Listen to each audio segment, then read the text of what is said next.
Now, political clashes that refuse to die down over Ram Mandir invitations. Invitations for the consecration ceremony of the temple scheduled for January 22nd in Ayodhya have caught the opposition in a severe bind. In a fresh political clash, India ally RJD MP Manoj Jha mocked Prime Minister Modi around the consecration ceremony. Taking a jibe, he said that if Ram comes to earth, he will question Modi over jobs for youth and inflation in the country.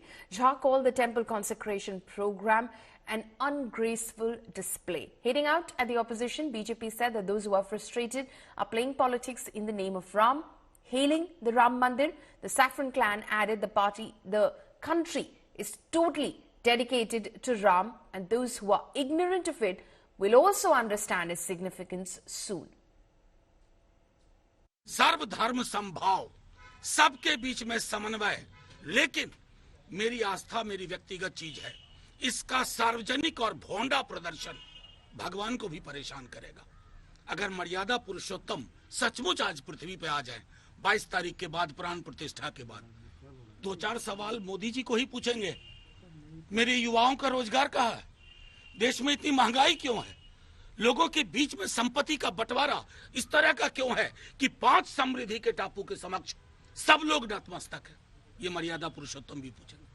लेकिन मर्यादा पुरुषोत्तम की उस छवि को मोदी जी समझते नहीं है, भाजपा के लोग नहीं समझते। आप कौन होते हैं कहने वाले? आप मानिए जो मानना है। और वो 22 को ही क्यों, वो 21 को कर सकते हैं, अभी भी कर सकते हैं, कभी भी कर सकते हैं। तो जिस तरह से अपने एजेंडा को थोप करके संविधान के विरुद्ध, ये तो आस्था का ही बात नहीं है, ये मर्यादा पुरुषोत्तम का भव्य मंदिर बन रहा, अमर्यादित बात कर रहे हैं। भारतीय जनता पार्टी की सरकार 10 साल से है, उनसे देश की जनता यही पूछेगी कि आपने कितना रोजगार दिया है, आपने महंगाई कितनी कम की है, आपने आर्थिक स्थिति कितनी ठीक की है। यही मुद्दे हैं जो आने वाले चुनाव के अंदर होंगे। देश की जनता बहुत समझदार है और ख़ास तौर से हिंदू कम्युनिटी के लोग बहुत इंटेलिजेंट हैं।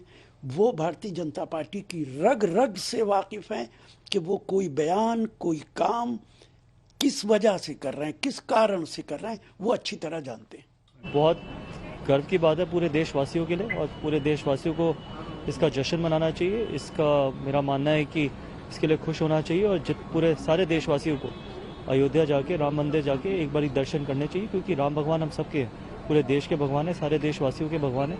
तो मेरा मानना है कि ये एक बहुत बड़े गर्व की बात है और ये एक बहुत बड़ा निर्णय भी हुआ है और बहुत बड़ी चीज़ हुई है भारत के लिए, इस देश के लिए।